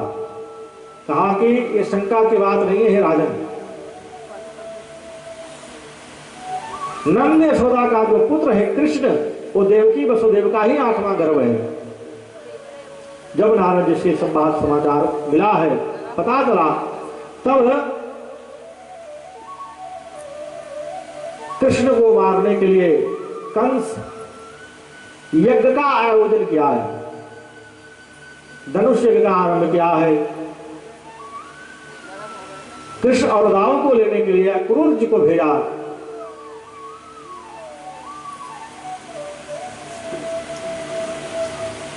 देखो, यहां भी किसी को मारना है, इसलिए बहाना यज्ञ का कर रहा है, यज्ञ करो, उसमें आएगा तो हम उसे देख लेंगे। एक ये कृष्ण कंस का यज्ञ, और दूसरा आपने सुना दक्ष का यज्ञ। राजा दक्ष ने भी जब यज्ञ किया तो किसी के कल्याण के लिए नहीं किया था, किसी से द्वेष करने के लिए, शिव का अपमान करने के लिए दक्ष ने यज्ञ किया था। और परिणाम ये हुआ कि दक्ष का यज्ञ भी ध्वंस हुआ। यज्ञो वै विष्णु, ऐसा कहा गया है, यज्ञ विष्णु का रूप है। श्रद्धा बढ़े, धर्म बढ़े, इस हेतु से किया जाए। अहंकार को मजबूत करने के लिए यज्ञ नहीं किया जाता है, प्रतिशोध के लिए यज्ञ नहीं किया जाता है, किसी को नीचा दिखाने के लिए यज्ञ नहीं किया जाता है। आज कृष्ण और राव को मारना है, इसलिए कंस यज्ञ आरंभ करवाए और कृष्ण और राव को निमंत्रण भेजा है अक्रूर जी के साथ। अक्रूर जी महाराज गए, नंद बाबा को बताया है कि राजा कंस यज्ञ कर रहे हैं, आप पूरे ब्रजमंडल के साथ निमंत्रित हैं, कृष्ण और राव को हमारे साथ भेजिए, ऐसा कंस का आदेश है। जब नंद बाबा ने यह समाचार पूरे ब्रज में दिया कि राजा कंस यज्ञ कर रहे हैं, हम सबको सुनना है, हम सब जाए, उसके पहले कृष्ण और दाऊ इनके साथ जाने वाले हैं। जब ये समाचार मिला ब्रजवासियों को, तो कृष्ण चले जाएंगे हमें छोड़कर, इस विचार मात्र से ब्रजवासी बड़े व्याकुल हुए। यशोदा मैया सारी रात सो नहीं पाई। मां यशोदा का नियम था कि कृष्ण को अपने साथ लेकर के सुलाते थे। आज कृष्ण चले जाएंगे, ये विचार मात्र से मां यशोदा बहुत व्याकुल हुई, सारी रात सो नहीं पाई। कृष्ण कल चले जाएंगे हमें छोड़कर, ये व्याकुलता मां को रुलाती रही। भोर सुबह का समय हुआ, मां ने हृदय पर पत्थर रखकर मानो कृष्ण को जगाया। नित दिन सुबह होते ही मंगल गीत गा करके मां यशोदा कृष्ण और दाऊ को जगाती थी। लेकिन आज जगाने का मन नहीं हो रहा था। पता था कि कृष्ण जगेंगे तो फिर हमें छोड़कर चले जाएंगे। तो हृदय पर पत्थर रख करके मां ने जगाया कृष्ण और दाऊ को, स्नान कराया, कलेवा कराई, सुंदर श्रृंगार किया, बहुत सारे आभूषण मां यशोदा ने कृष्ण को पहनाया है। फिर भी कृष्ण को संतोष नहीं हुआ। तो भगवान ने कहा कि मां, आज गुंजा माला नहीं बनाई। हे प्यारे, परमात्मा ने यदि संपत्ति दी है तो खूब सोने चांदी का श्रृंगार चढ़ाओ, अच्छी बात है, लेकिन 2-4 फूल की माला बनाकर अपने हाथों से प्रभु को चढ़ाया करो। सच मानो, उस कीमती आभूषण से भी ज्यादा प्रसन्न प्रभु तुम्हारे उस 5 फूलों की माला से हो जाते हैं। बहुत आभूषण पहनाने के बाद भी मां ने जब देखा कन्हैया को तो कृष्ण ने कहा कि मां, आज गुंजा माला नहीं पहनाओगी। मां ने गुंजा माला पहनाई। जैसे द्वार खोला गया नंद आने का, नंद भवन का, तो देखा कि आज सारी भजन आए नंद भवन के सामने घोष सभा में आकर खड़ी हो गई है।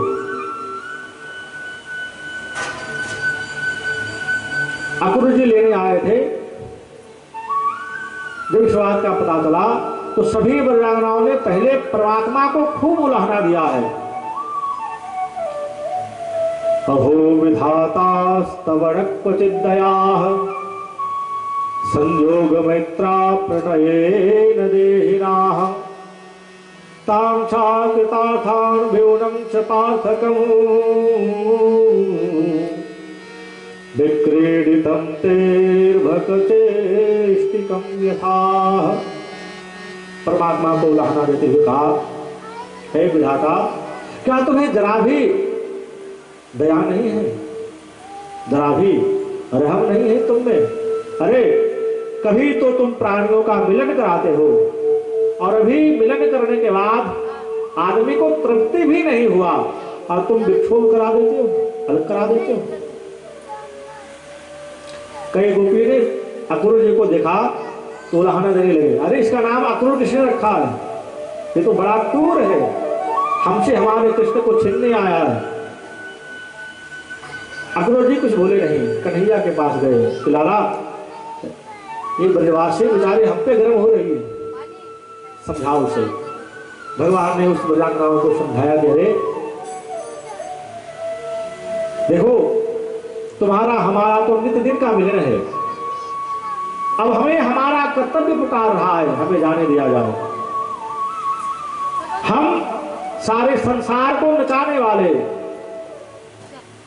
संसार के नचैया हैं हम, लेकिन तुम्हारे प्रेम के कारण, तुम्हारे चचिया बरसात के लिए हमें तुम्हारे सामने नाचा। अब हमें हमारा कर्तव्य पुकार रहा है, हमें जाने दो। बहुत तरह से समझाए हैं भगवान और ब्रजांगनाओं को, और भगवान ने देखा कि दूर खड़ी राधा जी रो रही थी। दौड़ कर गए भगवान उस राधा जी के पास, अपने काली कमलिया और बांसुरी निकाल कर भगवान ने राधा जी को दिया कि राधे, ये लो, हमारे विशुद्ध प्रेम की निशानी है। आज के बाद हम बंसी नहीं बजाएंगे। राधा जी को दिए। भगवान अपने जीवन में 2 नाद किए हैं, एक बंसी नाद और एक शंख नाद। बंसी नाद के द्वारा भगवान सदगति को अपने पास खींचे हैं, अपने प्रेमियों को भगवान अपने पास बुलाया है, और शंखनाद के द्वारा भगवान दुर्वृत्तियों को दूर भगाया है। इसलिए नित्य प्रतिदिन अपने घर में शंख की ध्वनि होनी चाहिए, गूंजनी चाहिए। उससे नेगेटिविटी समाप्त होती है। भगवान काली कमलिया राधा जी को दिए हैं, बांसुरी दिए, उस प्रेम की निशानी को लेकर हृदय से लगाया है। राधा जी रोती रही। राधिका भगवान ने देखा तो दूर खड़ी मां यशोदा रो रही थी। दौड़ कर गए हैं मां के पास। भैया मैं जा रहा हूं कुछ दिन के लिए मथुरा है, तुम्हें कुछ कहना है? कहा कि हाँ बेटा। क्या? बोले हमें क्षमा मांगनी है। भगवान चकित हुए कि मां तुम्हें और क्षमा किससे, किस बात की? यशोदा ने कहा कि बेटा तुम मुझसे क्षमा मांगनी है। भगवान और चकित हुए कि मां क्या कह रही हो तुम, हमसे और क्षमा? मां ने कहा कि हाँ लालन, एक बात हमारे दिल में चुभती है। एक बार तुमने मटकी फोड़ दी थी और क्रोध में आकर के हमने तुम्हें बांधा था, रस्सी से बांध दिया था, और उस दिन हमने तुम्हें भोजन भी नहीं दिया था।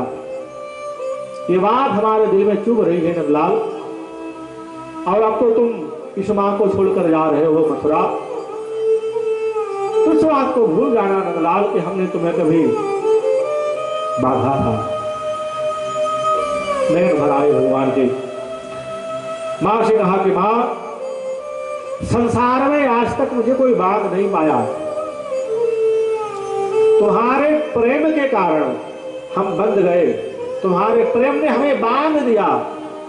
इस बात को हम कैसे भूल सकते हैं? बहुत प्रकार से मां को समझाकर भगवान मां को शांत किए हैं। रथ में विराजित हुए, अक्रूर से कहा कि रथ चलाइए, और जैसे ही रथ चलाए हैं अक्रूर जी, वह ब्रजांगनाएं, वह ब्रज की गोपियां रथ के सामने बीच मार्ग में सो गई। ऐ अक्रूर, हमारे शरीर के ऊपर से रथ चलाओ होना, पहले हमारे प्राण जाएंगे, बाद में हमारे कृष्ण। रथ वहीं रुक गया। तब तक नंद बाबा आ गए, ब्रजांगनाओं को समझाया कि अरे देखो सूरज निकल आया है, धूप होगी तो धूप के कारण कृष्ण को कष्ट होगा, जाने दो। और कृष्ण को कष्ट होगा ये सुनते ही गोपियां उठ खड़ी हुई। यही प्रेमी का पहचान है प्यारे। प्रेमी वही है जो प्रियतम के सुख का विचार करे। अपने सुख का जो विचार कर रहा है वो प्रेमी नहीं है प्यारे, वो स्वार्थी है।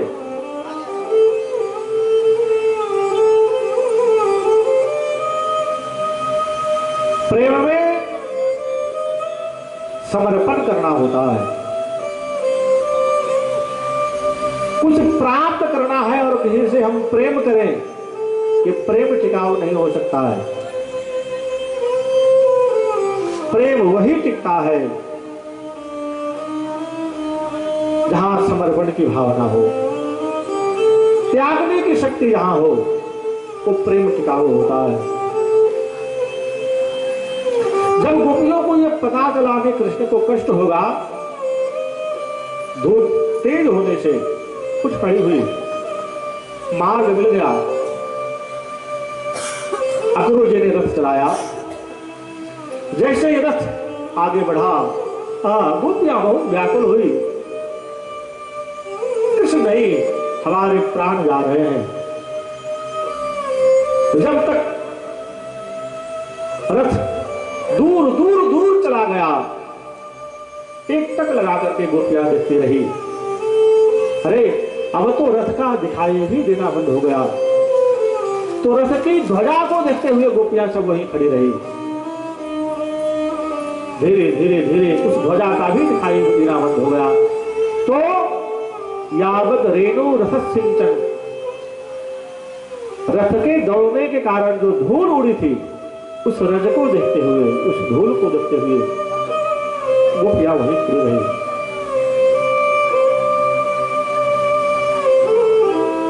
प्रीतम का कोई पहचान मिल जाए तो प्रीत को ताजा कराने के लिए काफी हो जाता है। अब तो दर्शक का जब कोई आधार नहीं रहा,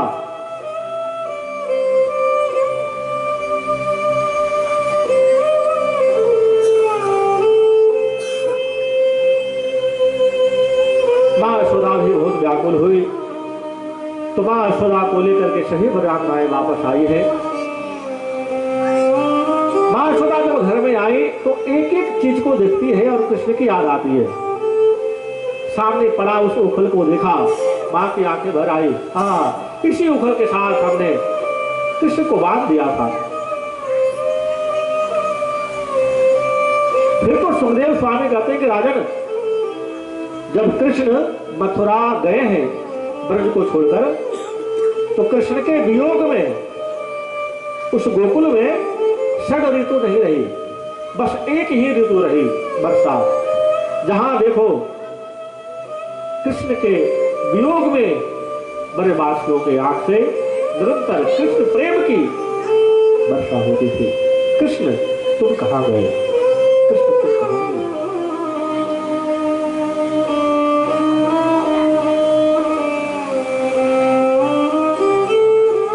दिन बरसत नैन हमारे, बस यही भाव पूरे ब्रजवासियों के मन में रहा। यहाँ कृष्ण को लेकर के अक्रूर जी आए हैं जमुना जी के तट पर। जमुना जी में स्नान किए हैं अक्रूर जी। तो जमुना जी के जल में भगवान कृष्ण के कृपा से अक्रूर जी को भगवान के दिव्य स्वरूप का दर्शन हुआ स्नान करते समय। अक्रूर जी को भरोसा हो गया कि कृष्ण का प्रागट्य कंस को मारने के लिए ही हुआ है। कंस कृष्ण का कुछ नहीं बिगाड़ सकता, ये भरोसा हो गया है कृष्ण को। जब अक्रूर जी महाराज इस भरोसा के साथ जमुना से बाहर निकले हैं, रथ को लेकर गए हैं मथुरा, राजा कंस को यह समाचार दिया गया कि कंस हम कृष्ण को लेकर के मथुरा में आ गए हैं।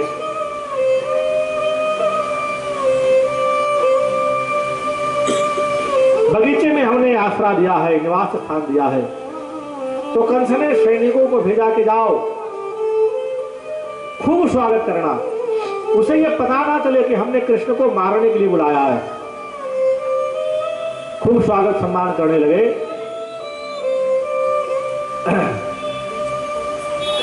संध्या बेला हुई तो भगवान मथुरा नगरी घूमने के लिए निकलना चाहते हैं। नंद बाबा ने कहा कि हम तुम्हें अपने साथ लेकर के चलेंगे। कहा कि बाबा आप तो काम कर रहे हैं और काम समाप्त होने में रात हो जाएगी, हमें अनुमति दीजिए ना, हम अभी घूम करके आ जाएंगे। तो नंद बाबा ने समझाया उन बाल मंडली को, कृष्ण को, कि देखो भाई जा रहे हो मथुरा तो एक बात का ध्यान करना, यहाँ केवल कृष्ण के नाम का जय जयकार होता है, केवल कंस के नाम का जय जयकार होता है। ये मथुरा है, यहाँ के राजा कंस है, इसलिए केवल कंस के नाम का जय जयकार करना। किसी से कुछ खरीदना नहीं। तो कन्हैया तो चपल थे, मस्करी करने वाले। जब नंद बाबा ने कहा कि किसी से कुछ खरीदना नहीं, तो बाबा के कान में कन्हैया ने धीरे से पूछा कि बाबा किसी से कुछ खरीदेंगे तो नहीं, लेकिन लेना होगा तो उसे हम लूट लेंगे, छीन लेंगे। नंद बाबा ने कहा कि रहने दो, तुम जाओ ही मत, और इसीलिए हम नहीं भेज रहे अकेले। कहा कि नहीं बाबा आपने खरीदने से मना किया ना, इसलिए हमने जरा पूछ लिया। कहा कि ना खरीदना है ना लूटना है। बहुत सारे सीख दे करके बाबा नंद विदा किए हैं।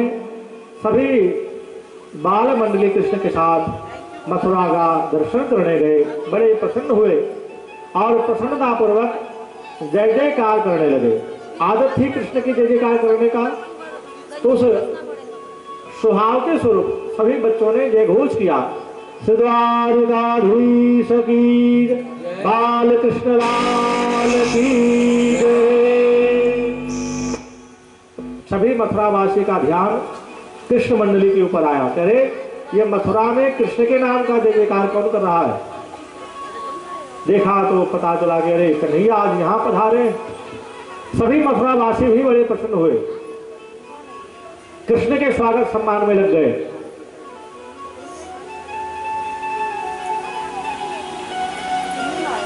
मथुरा की गलियों में जब वहां के स्त्रियों को पता चला बेचारी कैसे रहती, सभी अपने अपने अटारी पे चढ़ गई। वहां दूध दही फूल चंदन लेकर के अपने अटारियों से कृष्ण का स्वागत करने लगे, गाते हुए गोविंदा आला रे आला जरा मटकी संभाल ब्रजवाला हो। गोविंदा आला रे आला जरा मटकी संभाल ब्रजवाला। गोविंदा आला रे आला जरा मटकी संभाल ब्रजवाला। गोविंदा आला रे आला जरा मटकी संभाल ब्रजवाला।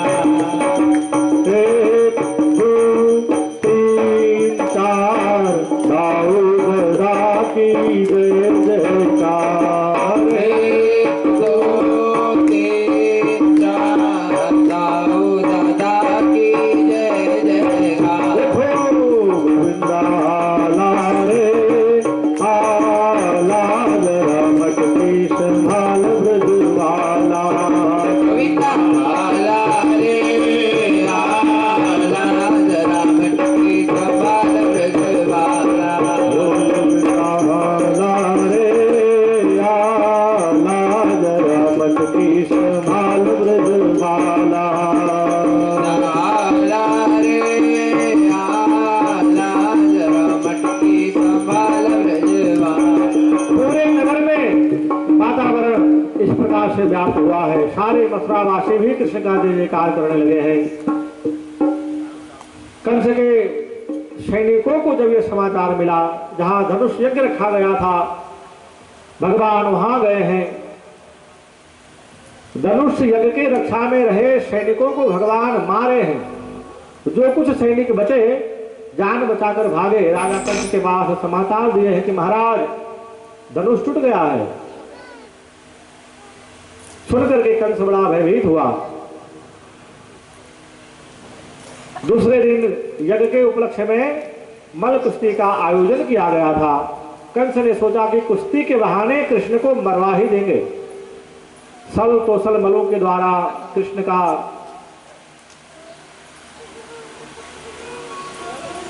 युद्ध कराने की बात करने लगे हैं। मल कुश्ती का आयोजन आरंभ हुआ। भगवान सल तोसल का भी उद्धार किए। बड़े हट्टे कट्ठे सैनिक हैं कंस के। जब कृष्ण के साथ युद्ध करते करते परास्त हुए, मारे गए, मथुरावासी बड़े प्रसन्न हुए हैं। पुनः कृष्ण का जय जयकार किया है। श्री बाल कृष्ण लाल की जय। दाऊदी महाराज की जय। सभी सैनिकों को भगवान ने बारे बारे मारा है। सैनिकों के मरने के बाद कंस ने चिल्लाया दूसरे सैनिकों के ऊपर के, देखते क्या हो, दौड़ो। तो सभी सैनिक दौड़े, लेकिन युद्ध करने के लिए नहीं, अपने घर की ओर भागो। जान बचे तो लाखों पाए। कौन इनके साथ इनके हाथ मरना चाहता है? यदि जीवन बचेगा तो कहीं और जाकर के बस लेंगे, हमें मरना नहीं है। तो सब भागे। देखकर इस दशा को कंस बहुत चिल्लाया। कृष्ण के भाई दाऊ दादा कंस के इस पुकार को सुनकर के कन्हैया से कहा कि कन्हैया मामा बुला रहे हैं, चलो जरा मिल ही लेते। और भगवान छलांग लगा करके कंस के पास पहुंचे। ऊंचे सिंहासन पर कंस बैठा था। जैसे ही भगवान गए तो कंस तलवार निकाला है कृष्ण को मारने के लिए। उसी समय भगवान चरणों में झुके, मामा जी पांव लागे। जैसे ही पांव लगने लगे और पांव पकड़ करके भगवान ने खींचा है, सिंहासन से कंस नीचे गिरा रणभूमि में, और उसी सिंहासन से भगवान छलांग लगाकर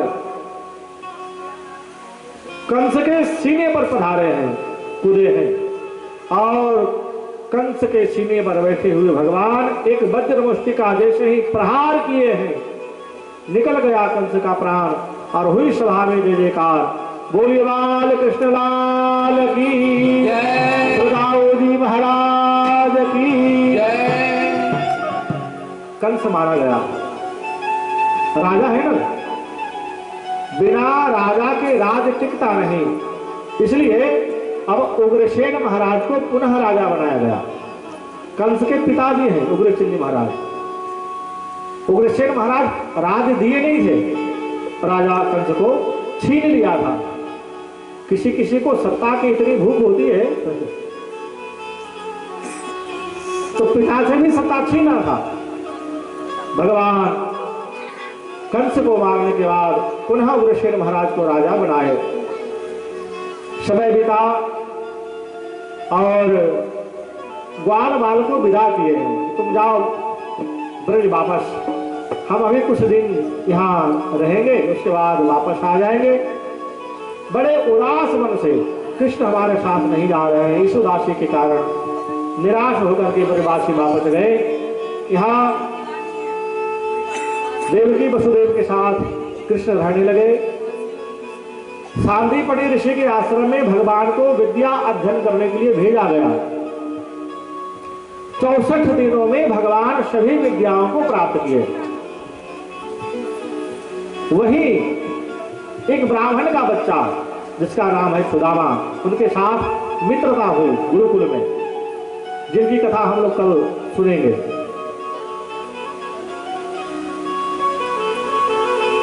तो 64 दिनों में विद्या अध्ययन परिपूर्ण करके भगवान आए हैं। और जब कंस को मारा गया, कंस को मारे हैं भगवान, कंस की पत्नी अस्थि और प्राप्ति अपने पिता मगधराज के पास गई रोते हुए, अपना आत्मवैधव्य का जो कारण बताया, तो जरासंध कृष्ण और राव को मारने के लिए तैयारी करने लगे। 17 बार आए हैं कृष्ण को मारने के लिए और 17 बार पराजित होकर के गए। दाऊ दादा ने युद्ध करने का एक नियम सिखाए थे कन्हैया को। जब पहली बार आए ना तो कन्हैया को दाऊ दादा ने समझाया कि दाऊ कन्हैया ऐसा करो कि सभी को मारो लेकिन जरासंध को छोड़ देना। क्यों? कहा कि ये दुष्टों को ढूंढकर फिर से आएगा युद्ध करने के लिए, और जो जो दुष्ट होंगे वो इसके पक्ष में आ जाएंगे, हमारे साथ युद्ध करेंगे। तो हम घर बैठे सभी दुष्टों को मारते रहेंगे, इसको छोड़ देंगे, पुनः ये दुष्टों को ढूंढ कर लाएगा। मतलब दाऊ दादा ने कहा ये जरासंध मानो हमारा बिना कमीशन का एजेंट बनने वाला है। अब दुष्टों को हम कहां कहां ढूंढेंगे, किसे पहचानेंगे, लेकिन तो इसके पक्ष में आएगा, हमारे साथ युद्ध करेगा, तो दुष्ट होगा। तो इस नीति के साथ भगवान 17 बार युद्ध किए हैं जरासंध के साथ, 17 बार पराजित होकर के उसे वापस किए।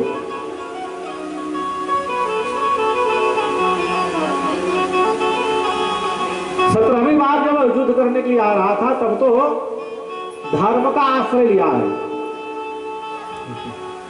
बड़ा गजब है। कभी कभी हम देखते हैं समाज में, जब तक सत्ता थी हाथ में तब तक धर्म याद नहीं आता था। अब सत्ता किसी धार्मिक के हाथ में चला गया, जो सत्ता संभालते हुए समय समय पर भगवत भजन कर रहा है, तीर्थ यात्रा कर रहा है, तो सत्ता के गवाए हुए वह राजा वह भी भक्ति का दिखावा करने लगा कि हम भी भजन करते हैं, हम भी तीर्थ यात्रा करते हैं, हम भी भगवान का नाम जपते हैं, लेकिन वो असली है वह बनावटी, वो तो पता चल जाता है। वह नितांत भजन करने वाला जो कभी भेष को नहीं बदलता और कहीं एक बनावटी भेष वाला कभी सनातनी का भेष बना लेता है तो कभी किसका भेष बना लेता है, कभी किसका भेष बना लेता है। जरासंध ने आश्रय लिया धर्म का, उस समय भगवान धर्म की मर्यादा बढ़े इसलिए युद्ध भूमि से भागे हैं। वहां भगवान का एक नाम पड़ा, बोलिए रणछोड़ राय भगवान की। युद्ध भूमि से भागकर भगवान धर्म की महिमा को बढ़ाए हैं। भगवान का एक नाम हुआ रणछोड़। बाद में भगवान जरासंध का भी उद्धार करवाए हैं, ये सब कथा बताए। उसके बाद 18वीं बार युद्ध करके भगवान जब जरासंध को मुक्ति प्रदान किए,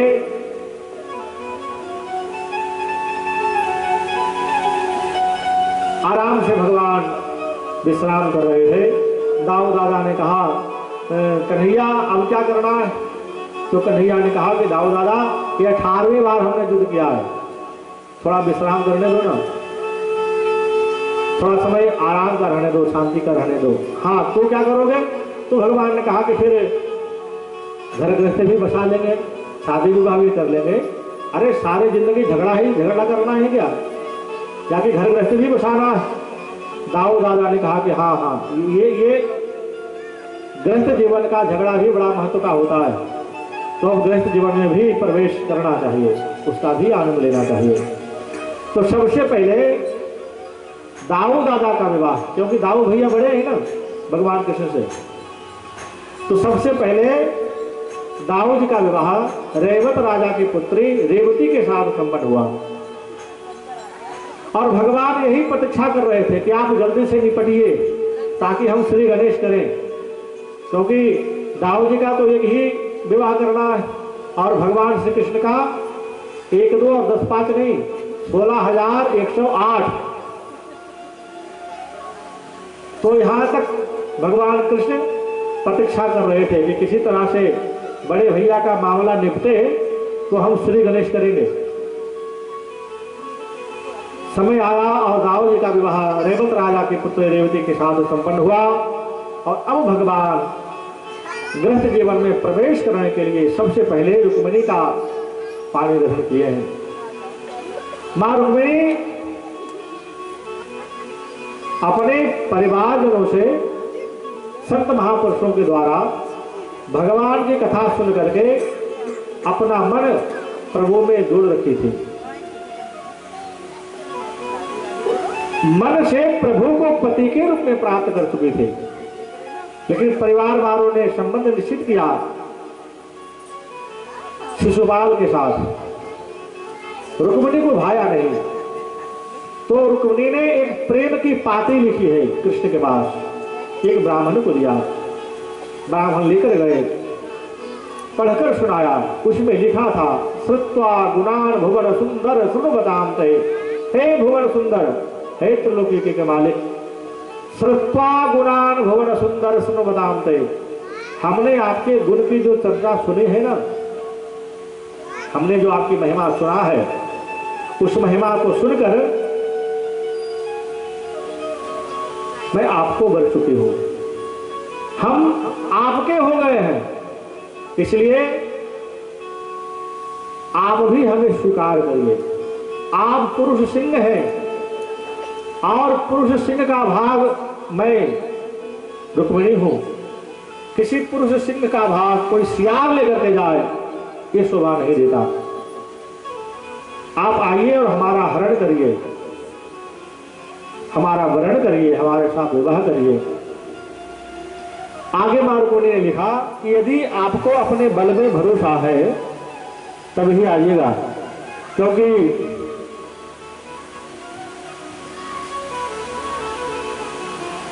हमारे परिजनों ने हमारा विवाह नक्की किए हैं शिशुपाल के साथ, और वो शिशुपाल सैनिकों के साथ आने वाले हैं। जब आप हमारा हरण करेंगे तो युद्ध होने की पूरी संभावना होगी। यदि आपको अपने भुजा में भरोसा है, बाहुबल में भरोसा है, तभी आइएगा। ऐसा जब ललकार करके मां रुक्मिणी ने लेटर लिखी तो भगवान मना भी कैसे कर सकते थे। भगवान का तो वचन है, ये यथामा प्रवर्तन्ते तास तथैव भजामि हम। जो जीव जिस भाव से हमें भजता है, हम भी उसके साथ उसी भाव से मिलने के लिए आतुर होते हैं। भगवान ने कहा सैनिकों से इसके रथ तैयार करो, और भगवान गए हैं।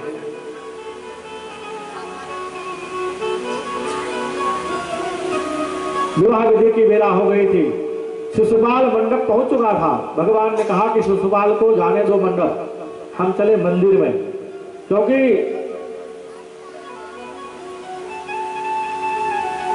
रुक्मिणी देवी जगदम्बा की पूजा करने के लिए गई हुई थी। एक परंपरा थी, जिस कन्या का विवाह हो, विवाह के पहले जगदम्बा का पूजा करना होता था। आज रुक्मिणी जगदम्बा की सेवा करने गई है, पूजा करने गई है। तो भगवान ने कहा कि शिशुपाल को भले ही मंदिर मंडप जाने दो, हम चले मंदिर। और भगवान मंदिर गए, वहीं से रुक्मिणी का हरण किया है।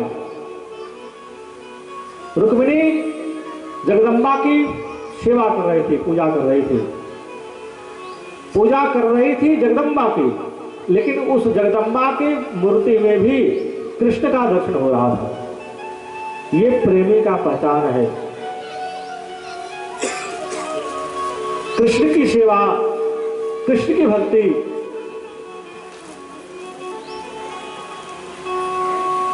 का पहचान यहाँ रुक्मिणी के मंदिर में, जगदम्बा के मंदिर में रुक्मिणी को हुआ। और भगवती का एक फूल रुक्मिणी के ऊपर गिरा है आशीर्वाद स्वरूप।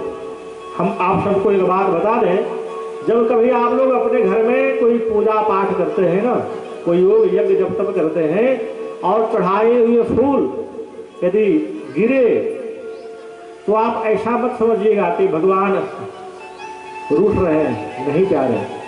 शास्त्र आपको सावधान करती है कि प्यारे, परमात्मा इंगित कर रहे हैं कि प्यारे, हम प्रसन्न हैं तुम्हारी सेवा से। जगदम्बा का वो फूल गिरा और पार्वती को रुक्मिणी को शुभ शगुन हुआ। ब्राह्मण देवताएं समाचार दिया, अरे बेटी रुक्मिणी, जो तुम्हारी कामना थी, उस कामना को पूर्ण करने के लिए प्रभु द्वारकाधीश आ गए हैं। रुक्मिणी बाहर आई, अपने हाथ समर्पित करिए है प्रभु के हाथों में। भगवान ने हाथ ग्रहण किया और बैठाए हैं रथ में, रथ आगे चला। शिशुपाल के सैनिकों को जब पता चला तो भगवान को ललकारते हुए युद्ध करने की बात करी है। भगवान अनेक शस्त्रों के द्वारा सभी सैनिकों को मारकर जाने लगे। उसी समय रुक्मिणी का भाई रुक्मी दौड़ता हुआ आया कि हम हमारे बहन का विवाह शिशुपाल के साथ ही कराएंगे। भगवान उस समय रुक्मी के साथ युद्ध किए। फिर राव जी ने समझाया कि आप इस रुक्मी को मार नहीं सकते। क्यों?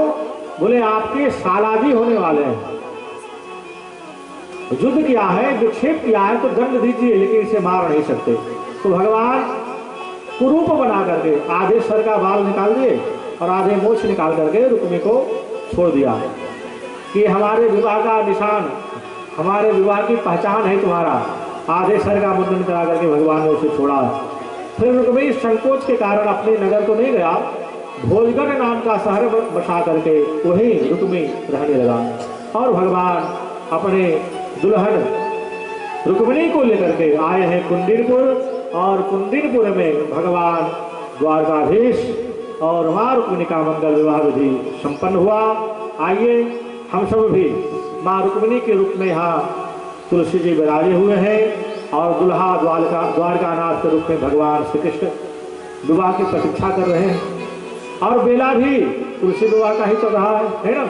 तो हम सब आनंद के साथ रुक्मिणी विवाह महोत्सव अथवा तुलसी विवाह महोत्सव मनाएंगे। आप सब शांति बनाए रखिएगा। अभी हमारे पंडित जी पूजन कराएंगे और फिर रुक्मिणी विवाह संपन्न करा करके आज की सभा को हम सब संपन्न करके विराम देंगे। बोलिए भक्तवत्सल भगवान की जय। सामने आ जाइए।